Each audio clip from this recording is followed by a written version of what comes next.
but free hanging in front of a cave, there's nothing to stop you. The wind would spin me, it would flip me around. Oh, it's horrible. Episode 1123, Diedre Wolownick on climbing and marathoning in your 50s, 60s, and even your 70s.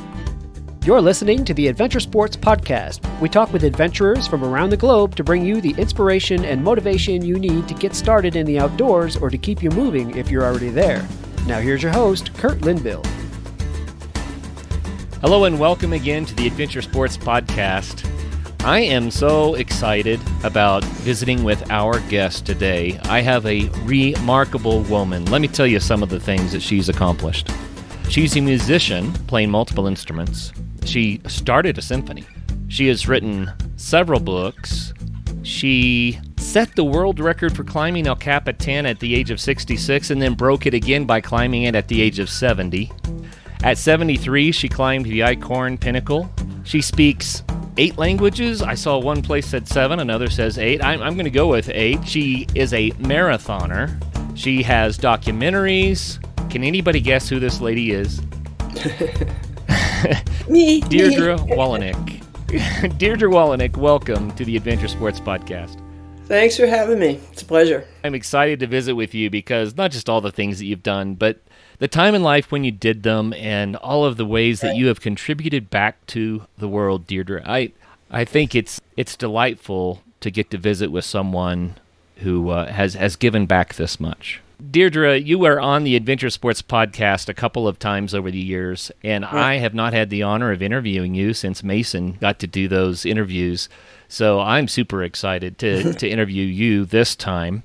Yeah. And I don't even know really where to start, except maybe we should ask some why questions. You started climbing at the age of 59 years old. Now, that's not normal for most people. That's true. There's nothing at all normal about my life. And when did you start running marathons? At 55. I started running at 55, but marathons at 56. Wow. In 1 year, you made it to a marathon. Yeah. Wow, that's impressive. So most folks, they try to do all these things in their 20s, and when they get to their 50s, they're kind of like, hey, I did the things, and now I'm 50, and I don't have to. Now I can rest. That's not what you did. No, not at all. So what was it that inspired you to become so active in your 50s and above? Well, I was always active, out with the dog, riding my bike, whatever. When I was a kid, I was very, very active. But we all were back then. We always played out in the street all the time. And then I settled down, if you will. I got all my degrees. I started teaching, and I got married. I moved across the country, and I did all these things that kind of settled me into a life that was more or less sedentary. But that wasn't me, though. It wasn't me. It never felt like me. I always wanted to be out there doing stuff, but I had to do this, and then I had kids, and then I had these outrageously, what do you want to call them, active kids, 2 extreme athletes. They turned out to be extreme athletes, both of them, and that's very demanding on a parent. And I was basically a single parent. My husband had very little to do with any of us, and he traveled all the time, and oh wow, that didn't end well. Okay. So I was always alone with the kids, and so I never had a minute to myself. And so when that started, and then people started dying in the family, and I inherited these houses I had to deal with. I had to remodel stuff in Pennsylvania from California by phone, all this stuff going on. And so I couldn't do anything really for me for years, decades. And then that started to lighten up. I got the houses done. I sold the ones I wanted to sell. The kids moved out, started doing their own thing, and things settled down for me. And then I realized, okay, now it's my time. I can go back out there and do stuff. And I really wanted to, and I did. Oh, that's fantastic. Well, I've long been a proponent of staying active. And I believe that especially as we age, staying active is one of the keys to being able to be active. When you stop, it gets much harder to start again. Exactly. But starting in your 50s, I mean, that took some determination. Was it hard at first? Heck yeah. Heck yeah, it was really hard. Well, it was hard, but I really wanted to try these things. I had never tried, well, climbing. Climbing wasn't a sport when I was young. It wasn't known by anybody. People in the Alps, perhaps, Right. but not here. And I grew up in New York City. And nobody, we climbed trees. Yeah, we climbed fences and things, but it wasn't a sport. And so my son started doing that, and nothing but that, in fact. And I wanted to know what his life was like. Oh, yeah. It got to a point. I mean, I would get after he was like upper teens, he started going out all the time climbing.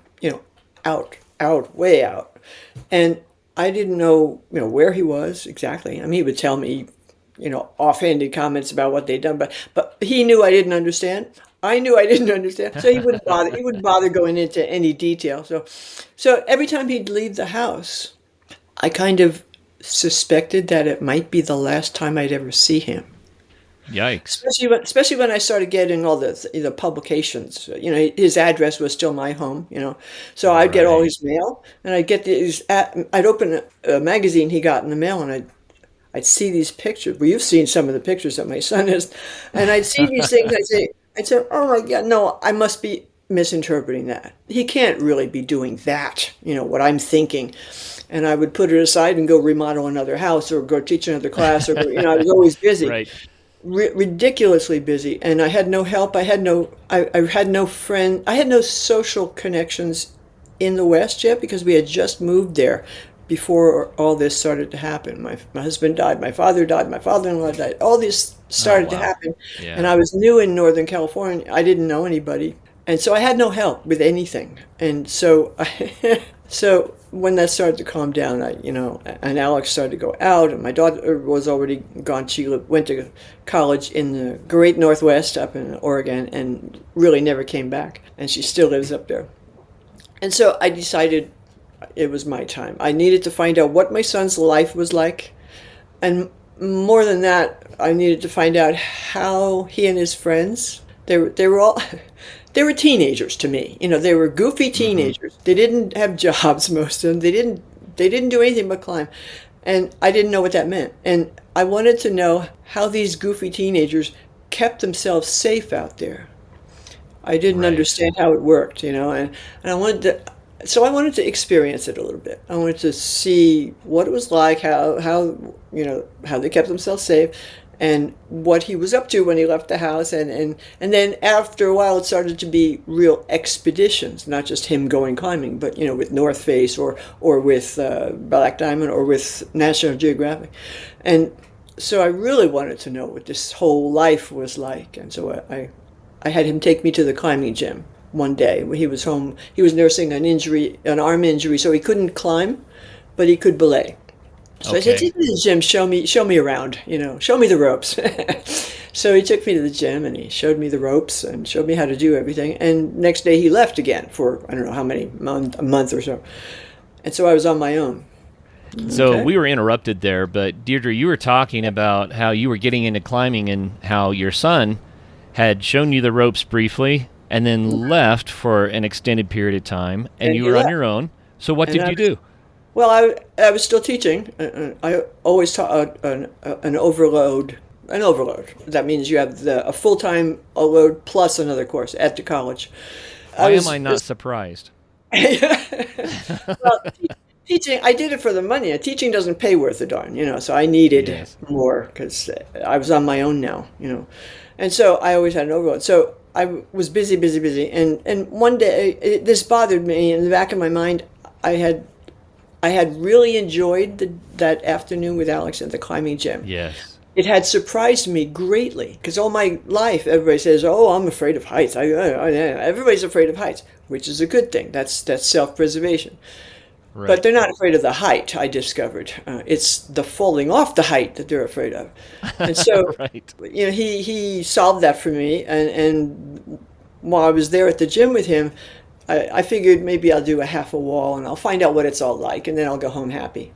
That's not what happened.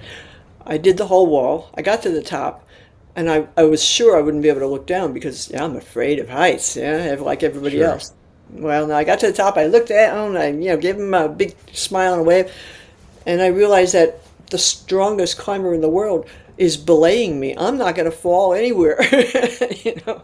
Yeah, that went away, and so I felt good about it, and I wanted to try it again. So it took me like 6, 7 weeks before I got up the courage to go back there alone. Because I didn't know anything. I didn't Okay. know anything about the gear. I didn't have any gear. I'd have to rent everything. I didn't know how anything. When I went back, I couldn't get the harness on. It was one of those rental harnesses with all kinds of flaps and Right. buckles, and I I almost had to go back up to the counter and say, I can't do this. And then I couldn't get. If you learn to tie the rope once, well, that goes away in about 5 minutes, in your memory. I Right. knew how to do it. He had showed me how to do it, but I'll be darned if I could. So that first day was rough, but it was turned out to be a lot of fun. I have to let the audience in on our little secret here. So Okay. far, you've said you had two extreme athlete children, and a lot of people know who you are, but for those who don't, this is really funny. You also said that your son Alex was a climber, but you just said the strongest climber in the world. So, who is your son? Well, not the strongest climber in the world, but the most famous climber in the world, Alex Honnold, the guy who climbed El Capitan without a rope and won an Yeah, free Oscar for it. solo. Yeah, Yep, yep. Well, I've heard Alex interviewed several times about that day, Diedre, and I don't want to dwell on that because I want to talk about what you've done. okay, But one of the things that Alex said that I do want to throw out there, and he made a really good point of it, is there are days when he wouldn't solo. right, And right, first of all, because he knew he had to be on his game, but also right, that when you develop a skill and you're very, very, very good at it, then climbing something that might be a challenge for someone else is more like climbing a ladder for you. And he right, always tried to stay within his limits. And right. so while what he did was world record breaking, astounding, Phenomenal, yeah, yeah, phenomenal, I heard him outline how he learned how to do that and how cautious he was. And that he's more likely to get hurt on a rope because right, that's when you can take some chances. right, And right. anyway, I just wanted to highlight that because I really respected his approach to the sport. Yeah, And I do too. I do too. but I respect you as the mother. How did you raise these kids? Oh, it was hard. Yeah, they were. He was born the way he is. Wow. He was the day he was born at 11 hours old, he could stand up, which is unheard of What? for babies. Unheard of because they don't have the muscles yet. But Right. he had powerful thighs, and if you let him, like babies are always grasping, Yeah. and if you put out your little pinky and let him hold on to your pinkies on your lap, he could stand up, which is absolutely unheard of. But everybody Wow. who came in saw it. And the first thing everybody said, we were living in my in-laws' house when we had him because we had just come back from Japan where we lived for 4 years. And so we didn't have a house, we didn't have jobs, we didn't have insurance. So I had to leave the hospital at 11 hours because we didn't have insurance. Oh And so, goodness. so all the neighbors started to come in and see the new baby at 11 hours old. And the first thing everybody said when they looked into the little bassinet, my mother-in-law had kept the little bassinet for all her grandchildren. First thing everybody said was not, oh, how cute, not, oh, it looks just like mom or dad. None of that. What big hands he has. That's the first thing everybody said. So he was born for it. He had huge mitts, powerful hands, and powerful thighs. And that's all he ever wanted to do. So Well, and that worked out racing, well for him. yeah, it did. But it was horrible for me for many years because we didn't know what he was capable of back then. But at 2, he could do one-arm pull-ups at 2. I mean, little kids can't do stuff like that. And Wow. yeah, he's crazy, crazy capable physically. Sure. But I had no experience with little boys. I had the perfect little girl, quiet, thoughtful, able to entertain herself, and then we had Alex, and then I was mostly on my own with them, and oh God, it was so hard. Well, Deirdre, did you try to teach him to play the piano? I tried to teach them everything I know. So yeah, I tried that. He doesn't have the fine motor skills, to like in junior high he played the flute and they gave him a flute to play in the band, and it didn't work because he doesn't have the fine motor skills. Like writing script, Right. he can't do it. He just can't do it.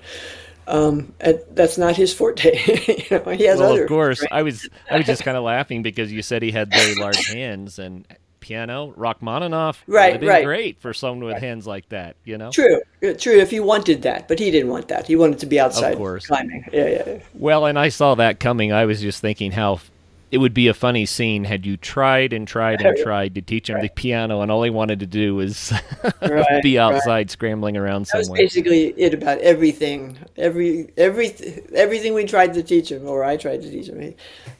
Except language. He's very good at language. He's very articulate, and he's trilingual. Now, and so Well, that took you hold. speak 8. Yeah, Is that correct? yeah. Wow. Not all fluently. I can get by in several of them, but I can get Sure. by, and I sound good. Everybody understands me. But several of them are fluent, and so I raised my kids in a foreign language just because I could. So I know just a little of a few languages, not enough to even get by. I Okay. only speak English, and I Okay. feel like it's been one of the things in my life that I have yet to accomplish is becoming proficient Yeah. in some language besides my birth tongue. So why do you know so many languages? Well, it sort of was a natural progression. I grew up in New York City after World War II, like a few years, handful of years after the war ended, and Okay.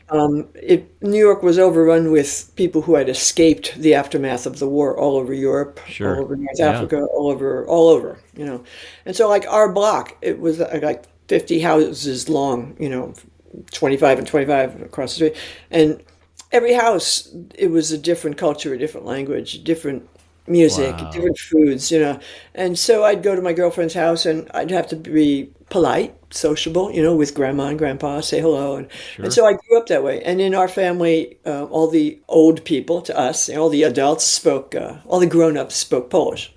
And so when, family gatherings and stuff, everything was in Polish. I grew up that way. It was totally, and everybody I knew also grew up that way, except the Irish kids, they all spoke English only, but everybody else. And so it was a fascinating way to grow up. And I learned so much about different foods and different languages and different cultures and different clothes and, different music. The music I loved. Oh, wow. Everywhere I'd go, Sure. it was different. They had different instruments, like a bouzouki across the street, the stringed instrument of Greece. And down the road, they had mandolins. And so it was an amazing way to grow up. And I also loved the languages. So, because my brother grew up there too. He didn't learn any languages. He didn't have that kind But of you were hit. interested. Exactly, exactly. Good for you. I want to just recap here. You are a musician. You speak 8 languages. You've run marathons. You've climbed El Capitan twice and Eichhorn Pinnacle, and you didn't climb them when you were young. No, I didn't. I didn't. So, Waited to. how hard was it to get up El Cap the first and second time? How Well, strenuous is it? I'm going to correct a little bit of what you said. Okay, I climbed it once with Alex on Jumar, using Jumars. Jumars are mechanical ascenders that attach to the yep, rope, and they also attach to your harness and to your foot. So you kind of ladder your way up the rope, which is extremely hard work. right. If you watch the pros out there, scampering up the rope on their Jumars, there's no scamper involved. It's very, very hard physical work. And I didn't have, I got these little chicken arms and I don't have any upper body strength. I didn't back then. So, I went up with that way. I climbed the face of El Cap with my son. That was back in 2017. After that, COVID hit and it was going to be my 70th birthday, like 4 years of COVID, and I couldn't celebrate my birthday coming up. I couldn't have people over. I couldn't go to a restaurant.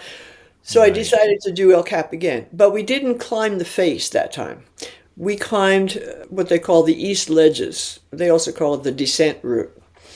If you climb El Cap, there are like over 200 climbs up El Cap. And if you Sure. climb, all the people who climb El Cap, they all come down that same way, down the descent route. It involves Jumaring if you're going up, um, rappelling if you're coming down. So Right. it involves it's still the 3,000-foot monolith of rock, but the first 1,000 feet you're scrambling through the forest over boulders, stream beds. It's a lot of work, physical work. The second 1,000 feet you're jumaring on ropes going up, and the last 1,000 feet you're scrambling up huge, wide, featureless slabs of rock. And those slabs of rock, that was the hardest part because you can't protect those. There's no place to put gear Oh, in. So right. you have to just scramble up them. And you know that right over there is a drop of 3,000 feet. If Sure. anything goes wrong, if I stub my toe and I start to slide or fall or roll, I know how it's going to end. It is not pretty. And so Oof. the last part was the hardest part for me, like hardest from the neck up, up Right. here. But we did it. And we did it. There were 11 of us went up that time. And then So fun. I've done that many times since then. I did it several times with my friend Garrett, the guy who made the movie about me, the videographer. I did it several times with him to see if I could do it before all my friends came out from New York and Arizona and to do it with me, for my 70th.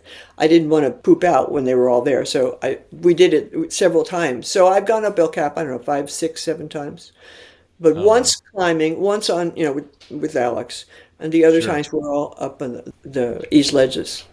Well, that sounds like an amazing accomplishment for anyone. Yeah, it You was a know, lot of work. the exposure at Yes. the top. Yeah, not just at the top. It's like that all the way up. Yeah, the Uh, exposure is what gets to you. Yeah. yes. Well, describe the Icorn Pinnacle for us, which, you were 73. You Yeah, celebrated that yeah. achievement. That we What way did you go up that? the easiest, the easiest It's route. still a technical climb. That one, yes, that one was a technical climb. I actually climbed that, hands and feet on the rock. Right. And there are harder climbs on it, but it's a pinnacle. It's a Oh, pinnacle of rock. And what a beautiful tower. that little dot over there, right over there, that's me coming down off it. Yay. And so it's such a striking feature. It's just this pinnacle of rock stands straight up out of nowhere. So you have to scramble up to get there. It was like a 3-hour hike scramble to get to the base of the climb. Oh, And wow. that's what gets a lot of people. They say, "Oh, 3 hours of hiking, that's not for me." But if you want to do it, you have to do that. So 3 hours ish of scrambling, and then the climb. And the climb was challenging. It's only like a 5.5 or something like that, or 5.6. I don't remember, but which is But fairly that's a legit climb. it's a legit climb, and it's straight up. I mean, it's basically straight Yes. up. But it was within my capabilities. Obviously, I did it. And but the exposure is the biggest factor on a thing like that. Because I mean, Right. you have to be really accustomed to it. I mean, I got really used to it when I was training to do El Cap because I trained on the ropes, the fixed ropes that hang on the east side and on the west side of El Cap. They hang there all the time. And so you can use them to go up, you can use them to come down, whatever. So I was out there every week for 18 weeks doing that. And that gave me a fair, what's the word, immunity to noticing the exposure because you're really exposed out there. Is this you and the air? There's nothing. There's nothing up there. And if you put your back to the wall, there's really nothing. It's like being in a helicopter without the helicopter. Yeah, I struggled with that at the beginning of my climbing, like 13 years ago when I was starting. Yes. That used to really get to me. But you have to make friends with it if you're going to do big wall stuff. You have to. How did you make friends with it, Diedre? Just over and over doing it. Up and up. But first time I got my Jumars, I asked my son if he thought there was any way that maybe someday he could lead me up El Capitan. I didn't really expect him to say yes, because I know how I climb. He knows how I climb. I'm no great shakes of a climber. I mean, 5.6, 5.7. I can climb outdoors up to 5.10, but it's really hard for me. Sure. And so I can do it. I can force myself, but it's hard. But I asked him, and he didn't bat an eye. He said, "Yeah, sure, but you have to learn how to jug." And then he left. Oh, I didn't know what that meant. I had no idea what that meant. So I found out, I went online, I asked all my friends, what's jugging? And I found out, and I got myself some Jumars. And first I borrowed some to try it out. So I went to the gym once. There are two big, nice gyms in the Sacramento area. I was still living there in Sacramento. And one would not let me do that in the gym. I guess it's an insurance thing. I don't know. And the other one would. So I went there. It's like 32 feet tall, something like that. Right. And so we got it all set up. I didn't know how to set it up yet. I had somebody else do that. And I got on the Jumars. And once you're on the rope, once your feet let go of terra firma, you start to spin. Right. And then when outdoors, if the wind hits you, you start to swing. There was no swinging in the gym, but there was a lot of spinning. By the time I did my first run up, my hands were bleeding. My arms were so sore. My feet were sore because your toes are constantly banging into the wall as you walk up the wall with them, as you place yourself. Right. And I was in terrible shape. And I thought I did the arithmetic. I had to be able to, it's 32 feet in the gym.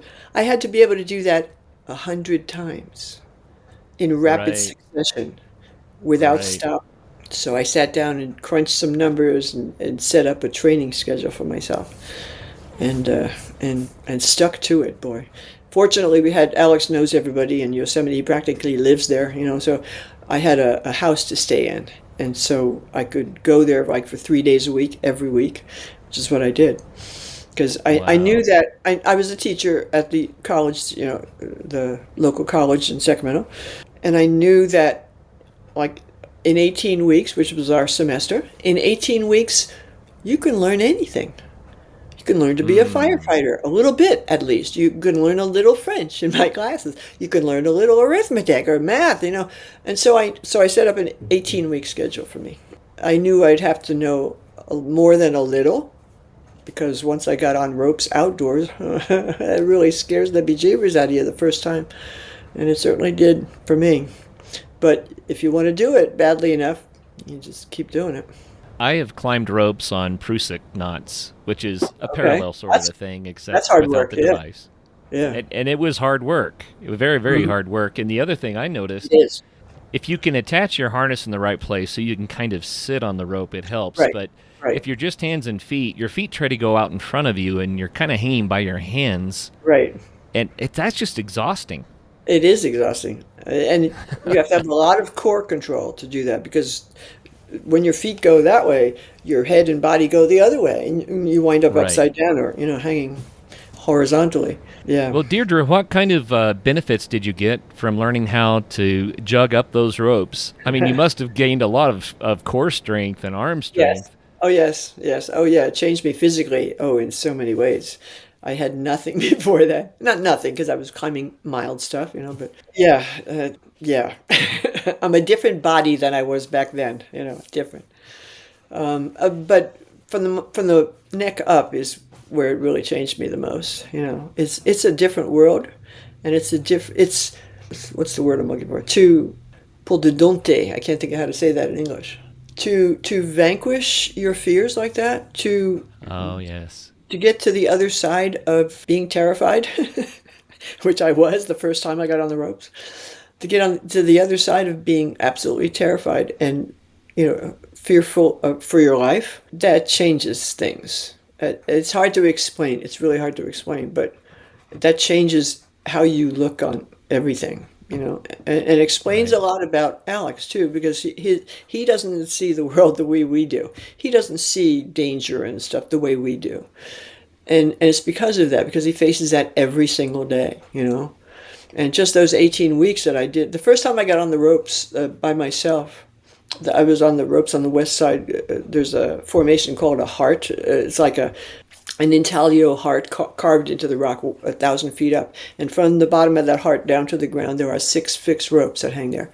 And climbers use them for all kinds of things, to transfer gear, to get their gear up to the ledge so they can come back down, sleep, and then start their climb, all kinds of things. First time I got on the ropes, I was out there alone. I didn't know where I was going. I kept asking all the climbers, I said, do you know where the heart lines are? Do you know where the heart lines are? And fortunately, they kept pointing me in the right direction. And I got out there, and there was a young duo, like teenage boys, climbing that, maybe 19, 20, whatever, climbing ahead of me. So they were starting their climb of El Cap. This was the real deal for them. And so I let them go first, because they were there. And very gratifying to me, because the second guy, you have to wait for the leader to get up to the bolts that make an anchor or whatever they were doing, and you have to get off the rope so the second person can go up. So the second person, he and I were chatting, and he kept asking me things like, am I doing this right? Is this attached correctly? So I became the expert. I was the mom out there. Wow. So that was gratifying. That was probably the reason I had the guts to get on the rope in the first place, because he thought I knew everything, and I gave him all these answers, and I did know a lot. I had learned a lot. And so I got on the rope after he got off. It took him another gratifying moment was it took him a long time to get off the rope. He was not good at transitioning from one rope to the next. Yes. And that's hard. It's hard. It's very technical, and it's very, you have to really be careful, because that's the point where you could fall off or kill somebody or drop something, kill somebody that way. So it took him forever to get off the rope. I'm waiting and waiting. I almost talked myself out of it. But finally he got off, and I got on the rope. And I did like 10, because I knew how to jug. I'd been doing it in the gym. My fingers no longer bled each time. I had the right gloves. And so I got up about 10 feet off the ground. And when you're on El Cap, and you're even like 10, 12 feet off the ground, whoa, that messes with your head. Just knowing where you are. And if you look to the right, to the left is all forests and trees, and it gets higher. The land gets higher and higher, the ground. But if you look the other way, it's the valley. You're already high.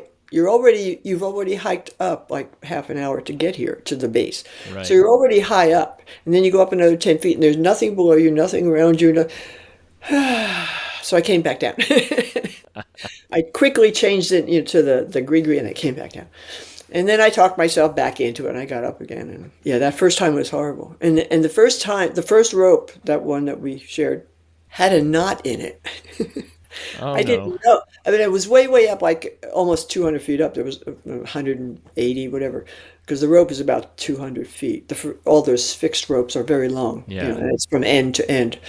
So I got like 3/4 of the way up and discovered, oh my God, there's a knot in the rope. What do you do? I had never encountered that in my learning curve. Nobody had mentioned there might be a knot. So going up is easy. You just take the Jumar off and put it on above it, and you just keep going. Coming down, though, you have to unweight the rope. Right. Use your gree. Well, that took me a long time to figure that out. First, I didn't trust myself. I tried to call my son, because Alex was working on El Cap, whatever that meant to him. I didn't understand what that meant back then. Where are you going today, Alex? I'll be working on El Cap. That's all he ever told me, because he worked on El Cap for 10 years. He worked hard on El Cap for like 10 years before he did his free solo. He talks about 2 years, but that's 2 years with the film crew. But 10 years, every time I'd say, where are you going? I'll be working on El Cap. So I knew he was up there. He was up there where I was. And but he wasn't answering his phone. He never does. And so I called all. Busy. I know exactly. So I called all of my friends, and they were all at work. It was like 7 a.m. They were all at work, and nobody answered. Nobody answered. I had no help, and so I had to just figure it out. Just had to figure it out. So that was that sounds, Diedre. That sounds terrifying. It really does. It was. A lot of. I've had to transition around knots on rappels and things like that. Yeah. That's the only concept I have for it. So. Well, that's it. That's what I was doing, yeah. You don't have a way to unload the rope. Right. If you don't have a ledge or a place where you can securely climb wow, that's rough. There's nothing. You're just hanging there. Yeah. Yeah. Goodness. Yeah. So it was that up to the learning curve considerably. I think most people, the first time to be outside on a rope like that, I think most people would be too terrified. Where did you get the presence of mind to do it? I Good genes. I don't know. Just genetic. I don't know. That was the second time I was on a rope outdoors. The first time was here in Vegas while I was visiting Alex, and that rope was hanging in front of a huge, massive cave where they all go work on their projects. And Oh it yeah, was, and the bottom of the cave is 1,000 feet off the ground, off the where the cars are, where we park to hike up. sure. And it was a photographer's rope. And so my son said, "Hey, we're all going to the cave. You should come with us. You can use the rope." So as we're hiking up, I could see this skinny little string hanging in front of this massive cave. And all the way up, I kept thinking, "Oh, please don't let that be the rope he was talking about. Oh, please don't let that be." But that was the rope he was talking about. So Oh wow. that was my first attempt on a rope outdoors, and it was free hanging. On El Cap, at least your feet can, bounce against the wall and kind of give you a little bit of, you can Right. stop you from spinning at least, sometimes anyway. But free hanging in front of a cave, there's nothing to stop you. The wind would spin me, it would flip me around. Oh, it's horrible. So that was my real introduction to what it was. I did, by the end of the day, got to the top of that rope. It was a 92-foot rope. Never forget that. So it wasn't my actual Wow. technical first time that one on El Cap, but it might as well have been. I think it all comes down to what my mother used to tell me when I was a little kid. You're so stubborn. You're so Sometimes it's just stubborn. about not giving up, isn't it? I just Exactly. am not Exactly. going to give up. Exactly. Wow, that's amazing. So, what projects are you working on now? I know that you must have a lot of irons in the fire. Yeah, yeah, I usually do. Yeah. Well, my birthday's coming up again. It's August right now, and September is the big day. So I'm going back to Yosemite for my birthday this year. And there's something I've always wanted to climb that I tried one or two times with friends, and we always got crowded out. We couldn't wait long enough. We only had like a weekend to do it, and there were Yeah. like 20 people waiting to do it, so we got crowded out. And so we're going to do that because it's September. Kids are back in school, families are back home. They're not there Yeah. in Yosemite. So we're going to do Washington Column, and Okay. that's this big column. You can see it from Curry Village, down that end of the valley. It's like above the Awani Hotel. Washington Column. Washington Column, yeah. And I And don't know anything about what kind of a climb that is. Will you it's a describe it for us? It's a huge column. There are several climbs around it, and we're going to do the easiest one, I hope. And I'll be doing it with the videographer who did my movie, and he's become a good friend, and he's also a mountain guide, so he's a really good guy to climb with, and he knows me. He knows how I climb. So we're going to try it. I'm not sure at this point whether I'm going to climb it technically or whether I'm going to Jumar. But I'm going to Yes. get up that sucker one way or the other, and we're going to do it.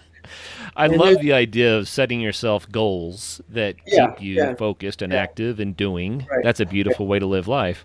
Yeah, yeah. I am very goal oriented. I have always been. That translates to any activity on the planet. I mean, you set yourself a goal and you just learn what you need to know, prepare everything you need to prepare, and just go do it. That's basically the method. I mean, because I've done a lot of different things. I've been an orchestra conductor. I've worked at the airlines. I've worked a tour guide, a multilingualist. I've done all kinds of different things in my lifetime Right. while teaching. Always while teaching. I was a teacher all my life, and so I have developed this method. Like the book says, 7 steps. Success in 7 steps. Anybody. I used to laugh. I used to laugh when my son would say this kind of thing in interviews. He started doing interviews. I guess he was about 20, 21, and people were starting to notice him. And so he was always Right. being interviewed for many years, like from his mid-teens to his mid-20s, I guess, somewhere thereabouts. All the other climbers referred to him as "No Big Deal Honnold." Because he would do these outrageous things, and they'd get all excited, and he said, "What's no big deal? Anybody can do this," and he really believes that, and now I believe it too. It's not that it's no big deal. It was to him, no big deal. It's not that it's no big deal, but anybody can do anything if they have the right method to propel them towards that goal, and that's what this book is about. A lot of people Success say, in "Oh, seven I'd love to steps. open a hat shop. I'd love to do," but they don't know how to start. And Right. once start, and a lot of people they set a goal like running. I want to run a marathon this year, so they go out and they buy running shoes, and they start running on Monday morning, and they discover how hard it is, and then Tuesday by Right. Tuesday everything hurts, and by the following week they're always hungry, and because they didn't start right. If you Sure. start, there are three categories that you have to follow in order to achieve a goal. Any goal, whatever it is, whatever category of life it is. You want to open a hat shop, you want to climb Everest, whatever it is. If you don't address category one first before you do the other two categories, that's what leads people to get frustrated and give up. Okay. So category Category, one is the magic. What is category category one. one? Category one is you have to learn everything you can learn about your goal. People go out and buy running Mm, shoes. They don't know anything about pronation. When you hit right. the ground with your foot, does it turn this way? Does it turn that way? If you get the wrong kind of shoes, it's going to be awkward and painful, and you're going to get frustrated and give up. Right. You want to learn the ukulele, you want to learn the saxophone. I had a friend who always wanted to learn the saxophone. Which kind of saxophone do you want to learn? Do you know the difference? Do you know the different kinds of music written for the different kinds of saxophones? Do you know whether your neighbors will tolerate it? Do you know how much it costs? Do you know if your husband will give you time to practice or going to be stuck with the kids instead of practice? All these things, you have to learn everything you can possibly learn about your goal before moving to the other categories. And that's where a lot of people get frustrated and give up. It's not rocket science. Like for my son, oh yeah, no big deal. Anybody can do it, and they would laugh at him. Anybody can do it. When you see what he does, anybody can't do that. I did it, not ropeless, but I mean, I was 66. I kind of can, not the way he does it, but nonetheless, Right. You did nonetheless, it. I nonetheless. mean, it's an amazing, remarkable achievement. It Yeah, really is. thank you, And I thank can't you. imagine which would be harder, actually. I mean, if you had all the climbing skills and you were hand on rock, that may not be quite as strenuous as jugging Yeah, up that thing. right, right. I've had a lot of climbers say that to me. That's harder work than climbing the darn thing. Mm, But climbing the darn thing is way too hard for my skill level of climbing, so that wasn't an option. yeah. Well, Deirdre, you're a teacher, so you understand intrinsic learning. And what you just described, if you have a goal, something you really, really want to do, then you'll be motivated to learn everything you Right, can about it. right, It makes the exactly. learning easy and fun, Uh-huh. but you can't get the cart in front of Exactly. the horse. You got to Right, take the time to right. do it. That's what gets people frustrated, and they give up on their dream, and they say, well, I was too whatever. I was too uncoordinated to do this. I was too old. I Mm, was too skinny. I was too whatever. There's always an right. excuse. And I've used a Sure. lot of those excuses in my life, and I believed them at the time, but they're not true. They're not true. Anybody, like my son says, anybody can do anything. And It's that's what just a this. matter of taking it a step at a time and learning how to take each step. Yeah, yeah. But the order of those steps is what's the most important. The order. Category one and before category two. And if you do it the other way around, you're not going to get there. You're going to get Right. frustrated. So, what's category two then? Okay, so category one is what you need to know. Category two is what you need to have. A lot of people fall Okay. down on this part too. They want to go run a marathon this year, they go out and buy running shoes. What else do you need to have? I fell into Mm, this trap. I started running, Sacramento has lots and lots of road races all year long, all kinds. And I started running, 5Ks, and I started running with my dog. But the long story, it's in the book, Sharp End of Life. So I found out about this run called the Run to Feed the Hungry. I was just running at night with the dog. I didn't consider it running. I was just walking the dog. But the right. dog was big. The dog was a Malamute. So when she Oh, started goodness. going, I had to follow. I had to keep up. And so I would run in my Kmart sneakers and my jeans and a sweaty sweatshirt or a hoodie or whatever. So I signed up for this Run to Feed the Hungry. It was a good cause to fill the food lockers around Sacramento for Thanksgiving. you know. That's great. Yeah. Yeah, it's like a turkey trot, you know, basically, to feed the hungry. And then and I mentioned it to Alex. He was home. He was on his way out to the airport to go. He was doing a climbing competition in Scotland, I think, or England, Scotland. And I mentioned that to him. I wasn't a real runner yet, you know. It was just something I did with the dog, you know. And then I started doing it without the dog because the dog liked to stop all the time. And so I said, I signed up for this. And he said, oh, sign me up too. That sounds like fun. But he was coming home from Scotland the night before the race, like at midnight. Right. I said, are you crazy? You're becoming at midnight? And he said, yeah. I didn't yet know back then what he was capable of. You know, he can go for days and, you know, not rest, not sleep, if it's something he wants to do. He can't pick up his socks in the house, but he could do that, you know. So I signed him up, and he did it with me. It was like 22,000 people. This is the big race in Sacramento. I didn't know that. Wow. We got there and I saw these people in their spandex and their turkey costumes. And I'm thinking, go home. You don't belong here. I wasn't a real runner, you know, at that point. But we had driven there. Alex was up, and so we started. The gun went off, and I was wearing jeans, my Kmart sneakers, and my glasses kept sliding down my nose, and I was so unprepared. And that's what kind of drove the point home to me about these categories. You have to do it in the right order. And I had skipped that part. And if you skip that part, that's when everything hurts. You know, my jeans were digging into my waist, my things were falling off, and I was miserable. And if it hadn't been for Alex, Alex was running next to me or around me. He'd keep circling around me. He was running backwards in front of me, telling me about Scotland, you know, how the competition went. And if it hadn't been for him, I probably would not have finished because I was miserable.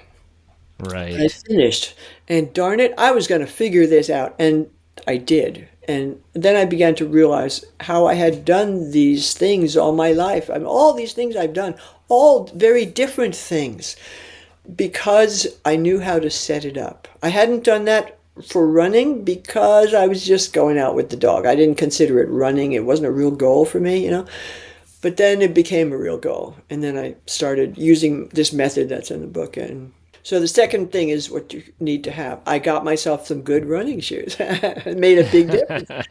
I got new glasses that stayed on my face. Made a big difference. I got, you know, a hat and all of that stuff. If you don't have that stuff, you're setting yourself up for frustration.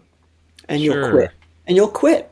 That's why our running machines that we put in our bedroom become our clothes hangers. You know, that's all we use them for because we don't know enough. We haven't learned enough, and we don't have the right gear. Then you can move into category 3, which is doing it, going out and doing it. But most people don't. They ignore that the first two categories, and they set themselves up for frustration. Yeah, that's great. And you know, on the Adventure Sports Podcast, one of the reasons for the show from the very beginning was to encourage people to try new things. Right. Because I feel like it enriches our lives so much. Oh, so much. Oh, so much. Yeah. But I had one of our listeners the other day sent a message in and says, you know, maybe more how-to information might be fun. Well, that's my book. This is a how-to book. Yeah. So if you want to, whatever you want to do, this is a how-to book, step by step. It will get you there. And my life has been living proof of that. Oh, absolutely. Yeah. So you've written 7 books, right? I've written a lot of books. Some of them are kind of behind. Well, you can't see them on this, but I've written a lot myself, and I've written several in co-authored, and I'm in 3, I think, of the chicken soup books, and I'm in. Oh wow! Yeah, I've done a lot of book work, in my life. I've been doing this all my life, but this one is the one I would really like to get out there because it's so helpful. I mean, everybody has this little dream goal. Oh, someday I'd like to open a flower shop. Someday I'd like to build a house with my own hands. Whatever the goal is, this book is the step-by-step how-to method to get you there. I don't know of any other books that does that. There are a lot of inspirational books out there. Everybody says, "Oh, this book is so inspiring." That's not what it's about. It's a how-to step by step, you know. Yes, it's inspiring because anybody who has a dream goal is already inspired. They don't need me to tell them how exciting this is going to be. They know already, but they don't know what to do about it. They don't know how to start, in what order to do things, to pursue things, you know. This is the how Right. to step by step. Deirdre, that really is what people need, I think. They Yes, need the yes.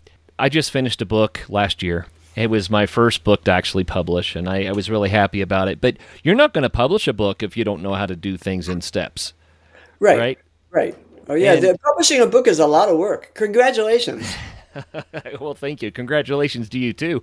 But all these other things, like learning how to climb, you were talking about learning to walk the dog. You have run marathons now. I I mean, know. you do not achieve these things if you don't follow the practical steps in learning how to Right, do something. And keeping it enjoyable, I think, is one of those right, important things too. right. Has to be fun. Yeah, yeah. Oh, if you're not having fun, then, well, it's such a delight. You also have a documentary that came out a couple of years ago. You spoke about the videographer. So this is Climbing into Life Yeah. is the documentary. Yep. And it just finished its final film festival. We won 11 awards at film festivals. And now, Yay! yeah, and now it's going into, what do you call that? Distribution. Distribution to the public. Distribution. And last Well, week, I only saw the trailer, so I'm excited. okay, But yeah, yeah, that's all anybody has seen, unless you went to the film festivals, you know. But okay. last week, I just got back from Montreal, where I was guest at the premiere of the second documentary about me. Yeah, that one is in French and English. French, it's in French with English subtitles, and it's about. It started out when I met the film crew and they came down here and to film with us first in Vegas and then in Yosemite. It started out to be about senior climbers because there's a man here. There's a man here. He's older than me, like 77 or 78. He's a really hardy climber here in Vegas, and I was up in Yosemite doing my thing, you know. So they were going to make this movie about the two of us. Well, it turned out to be a little bit different. It turned out because we brought the film crew, like 5 or 6 of them, came. They came to Vegas and filmed here. Not with me. I was still in Sacramento then, and Okay. then they met me in Yosemite later. And on the phone, she said, you know, I'd like to come get some climbing scenes with you and to interview you and stuff. And I said, well, are you climbers? And they were. They were. That's what kind of drew them to this topic. There were climbers up there, and all but one. The cameraman had never climbed, and Just the yeah, one that yeah, gets yeah. camera with one hand and the rock with the other. I got it. So I invited them to come. I would guide them up El Cap. Oh wow. Well, to a climber, El Cap is, you know, it's like catnip, you know, to a cat. Right. It's Right. like Mecca, you know, the Mecca of climbing. And so they said, yes, yes. So they came, and it turned out to be the movie about her. The filmmaker is a young woman, 30-ish young woman. And it turned out to be her experience of going up the East Ledges, you know, in El Cap. Yes. There were 5 of them, I think, and me and my friend who was helping, some of them made it, some of them did not make it all the way up. But and it was a really hot day in Yosemite, and I didn't go all the way up. I had done it many times, and I did. It was so hot. It was like 90 degrees, and the My sun goodness. Yeah. was baking on the wall. Right. So, but she had, you know, she had some meltdowns because it was really too hot to be out there. But some of them made it, some of them did not, and that odyssey is what the movie is about. Odyssey. Yeah, it's really cool. Yeah, the movie turned Oh, out really that's well. fun. And it won Well, audience award. Yeah, so off to a good man, I start. could visit with you about this stuff all day long, Deirdre. I have so much enjoyed this hour. The time just flew right by. Yeah, It's been an hour already since we hit record. I can't believe it. But thank maybe you so maybe we much should do for it again. sharing with us. Yeah, Well, hey, I would love to. Yeah, we'll have to do it again. And it sounds like you're up to new adventures all yeah, the time. So there's yeah, always something new to talk about. absolutely. Keeps life interesting. Yes, yes. Well, congratulations on a Yeah, life really well lived, a thank you. full life, and an accomplished life. That's got to feel great. The book is Success in 7 Steps. 2 documentaries, Climbing into Life and Au pied du mur / Inner Walls. That's the English Inner title. Walls. Oh, Yeah. my word. That's a great title. Isn't it? Yeah. 6 other books, 8 Yep. languages, marathons, big climbs. Just beautiful. Busy. Diedre, thank you. Thank you for your time Pleasure today. was mine. Always fun to talk. Well, and for all the listeners out there, I hope this was as inspirational to you as it was for me.